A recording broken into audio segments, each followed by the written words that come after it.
তাহলে ব্যাপারটা ফাইনালি কি দাঁড়ালো? টিজার নিয়ে এত সমালোচনা, এত কিছুর পরেও হল মালিকরা হুমড়ি খেয়ে ক্রিয়েটিভ ল্যান্ডের অফিসেই পৌঁছচ্ছে, কারণ তাদের চাহিদাটা, ফার্স্ট প্রায়োরিটি হচ্ছে মেগাস্টার শাকিব খানের প্রিন্স। এবং আবারও একটা রেকর্ড, যে সর্বোচ্চ এখনো পর্যন্ত যে রেন্টাল মানিটা জানতে পারা যাচ্ছে, সেটা 14 লক্ষ টাকা।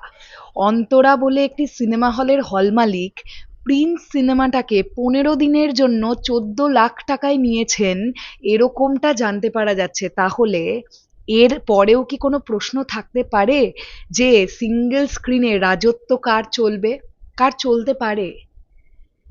ভাই, নামটা মেগাস্টার শাকিব খান। আমি একটা কথা বুঝে পাই না, যে মানুষটা এতগুলো বছর ধরে সিঙ্গেল স্ক্রিনের হল মালিকদের অক্সিজেন দিয়ে এলেন, সিনেমা হলগুলোকে টিকিয়ে রাখলেন, আজকে হঠাৎ টিজার নিয়ে দুটো সমালোচনা হয়েছে বলে হল মালিকদের ডিসিশন চেঞ্জ হয়ে যাবে, তারা অন্য সিনেমার দিকে ঝুঁকে যাবে সিঙ্গেল স্ক্রিনের হল মালিকেরা। এটা যারা ভাববে তাদের মতন বোকা তো আর কেউ নেই। মানে আমার মনে হয় ঈদে যতগুলো সিনেমা রিলিজ পাচ্ছে বাংলাদেশে, আনডাউটলি আমি চাই প্রতিটা সিনেমা ভালো ব্যবসা করুক, কিন্তু এটাও চাই প্রিন্স সবার থেকে বেশি ব্যবসা করুক। কারণ মেগাস্টার শাকিব খানের জন্য সিঙ্গেল স্ক্রিনগুলো টিকে আছে, আর একটা ফিল্ম ইন্ডাস্ট্রি টিকে থাকতে গেলে সিঙ্গেল স্ক্রিনের গুরুত্বটা কতটা, সেটা আজকের দিনে দাঁড়িয়ে আমাদের কারোর বুঝতে বাকি নেই।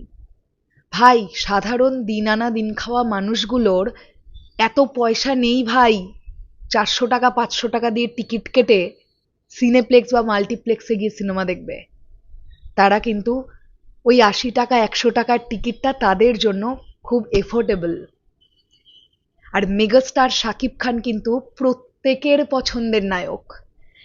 আগে যারা বলতো মেগাস্টার শাকিব খান তো যারা মাস পিপল, মানে একটু নিচু শ্রেণীর যারা মানুষ, আমি কিন্তু কথাগুলো যারা বলতো তাদের উদ্দেশ্যে বলছি, টোকাই, গার্মেন্টস কর্মী, রিক্সাওয়ালা, তাদের নাকি নায়ক মেগাস্টার শাকিব খান। হ্যাঁ, এটা মেগাস্টার শাকিব খান নিজেও গর্ব করে বলেন। আর সেই জায়গাটা থেকে এসে এখন সিনেপ্লেক্স মাল্টিপ্লেক্সও বসে থাকে যে মেগাস্টার শাকিব খানের সিনেমাগুলোকে দুটো তিনটে হলেও শো বেশি দিতে হবে। তারপরেও অনেক রকমের অনেক কারসাজি হয়, সেগুলো সবই আমরা জানি, আমাদের কারোর বুঝতে আর কিছু বাকি নেই। কিন্তু যেখানে যা মানে কারচুপি করার করো, সিঙ্গেল স্ক্রিনে করতে পারবে না। ওই জায়গাটাতে ঢুকতে এসো না, কারণ নামটা মেগাস্টার শাকিব খান। ইতিমধ্যে দাঁড়িয়ে হল মালিকদের লাইন লেগে গেছে, প্রিন্সকে বুকিং করছে তারা। তাদের কাছে প্রিন্স ছাড়া আর কোনো অপশন তারা রাখছে না। 90% সিঙ্গেল স্ক্রিনে প্রিন্স চলবে, মিলিয়ে নিও। আমি 10%টা ধরলাম না, 90% সিঙ্গেল স্ক্রিন থাকবে প্রিন্সের দখলে। আবারও মিনিমাম 115 থেকে 120টা সিনেমা হলে প্রিন্স শুরু হবে ঈদের দিন থেকে। মিলিয়ে নিও, আজকে বলে রাখলাম, মিলিয়ে নিও, এটা মেগাস্টার শাকিব খানের ক্রেজ। শেষ করলাম ভিডিওটা। সাকিবিয়ানরা সবাই একদম জাস্ট নড়ে চড়ে ওঠো, প্রিন্স আসছে, প্রিন্স আসছে।